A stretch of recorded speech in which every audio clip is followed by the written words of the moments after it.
Well, this is Guns, Knives, and Watches. And this is the real facts. Now, based on the fact that reality is actually just a set of rules and decisions you make in your everyday life and the rules of others that you allow them to impose on you, this is the truth. The truth is, my Ruger 1022 50th anniversary, I got rid of. Because I got rid of it, I had an extra kid 2-stage trigger, which as you can see is now on this weapon. This was the trigger group that was in it. You may see it's unmodified, still got the original hammer, still got everything except for a tactical bolt release, and that's the only thing that I put on the thing. I trained it out the tactical bolt release, said yeah, it's good. Because this is a weapon and I'm going to take the finish off here, polish it up, and just shoot with iron sights because it's that really nice Circassian walnut stock, da-da-da-da-da. But now it's got a kid 2-stage trigger, 2 pound, okay? So it's a good thing I didn't get lighter than 2 pound because 2 pounds really as light as I really want to go on a field trigger, especially a weapon I'm going to shoot from. Not exactly the most ideal conditions. And you know, you're just carrying out in the field and you're just plinking. So I have the ultimate trigger upgrade on this 1022. The scope. Let's put that there cleaning brush up there, boy. The scope, I switched over to this 1022 tactical, and no, it's not a perfect fit. I haven't really adjusted any of this yet. That's why it's kind of sticking over that 20 minute of angle rail. And that was one of the things that I noticed the most between these weapons platforms. Really, to tell you the truth, the 20 minute of angle barrel, Picatinny rail, is really what I like. You know, Tactical Solutions makes it. It's, you know, it's just 20 minutes. You're not talking like, well, we're going to can it at 2 degrees or 1 degree or anything like that. You're really talking about a very small amount. But it makes a difference on your scopes. And it just gives you more elevation if you tend to want to shoot out at longer distances, and you have a really good round to do that, and then you have really good trigger control. So this Leupold Mark IV scope with the Seekins rings have made it onto this weapon, and zeroed it in just a few shots, and it really works extremely well. But I'm going to tell you one thing, it was not even shooting anywhere near onto the paper, and I'm shooting these big action target, this, that, or the other. Those blue government issue type them things, man.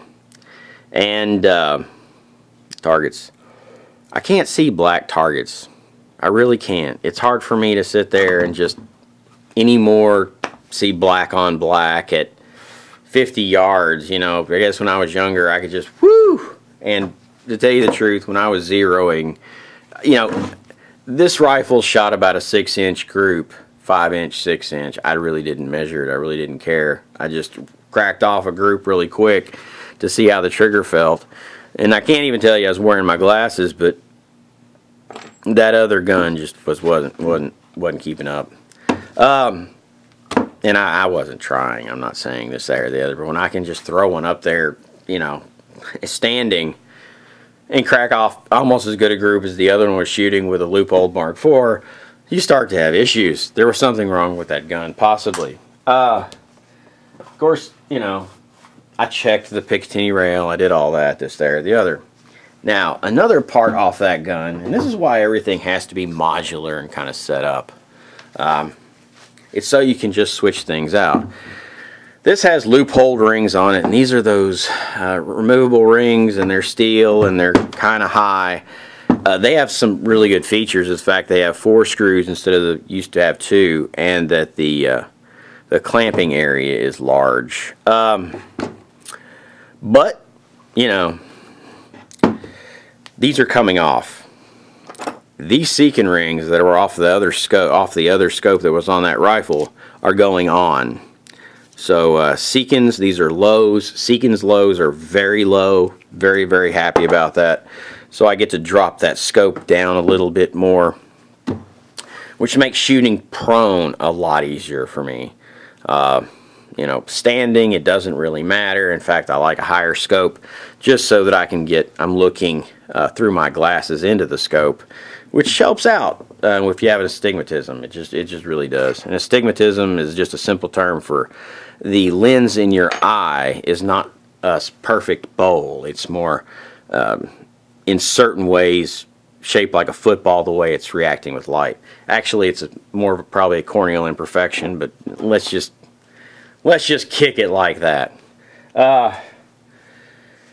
So this is getting the other set of rings. We got the scope, we got the trigger, we got this, there, the other. We now understand why it is so important for, if you are to build up a collection of guns, to keep things pretty within a class of gun. Find a gun you like. If you want multiple copies of it, that's cool. That means you have magazine interchangeability, you have part interchangeability, you have basically, even though these two weapon systems are totally different, you know, you have a more usable platform where you can actually use it in a lot of different ways and think you're shooting a lot of different guns and and see the straight trigger and the curved trigger. Straight trigger is just more expensive on these kid triggers. These both have kid triggers. And they're both adjusted pretty close to each other. I like them about 2 pounds when I'm going out in the field. Now, if it is a prone rifle or a rifle that is a precision rifle, I will go down to a 1 pound trigger. I did not say that on video, but I will shoot a 1 pound trigger if it is a more for going out and just annihilating a target at a pretty good distance. But, you know, I don't recommend you do it. I'm not telling you to do it. I'm not telling you how to do it. I'm not telling you anything about it.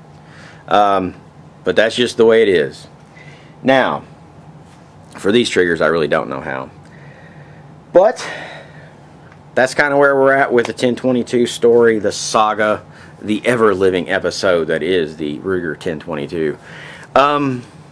What else has kind of been going on? Oh, I traded it when I traded in that Benelli. So the part of that rifle went into the that their Benelli type shotgun, that M4. But other than that, we're good. Interchangeability and the ability to service your equipment is important. Spare parts, things break, things fail, My biggest gripe with these loopholed rings are I can't torque it down to really something that I consider to be super consistent by hand. So I'm changing that all out. Is it a big deal? No.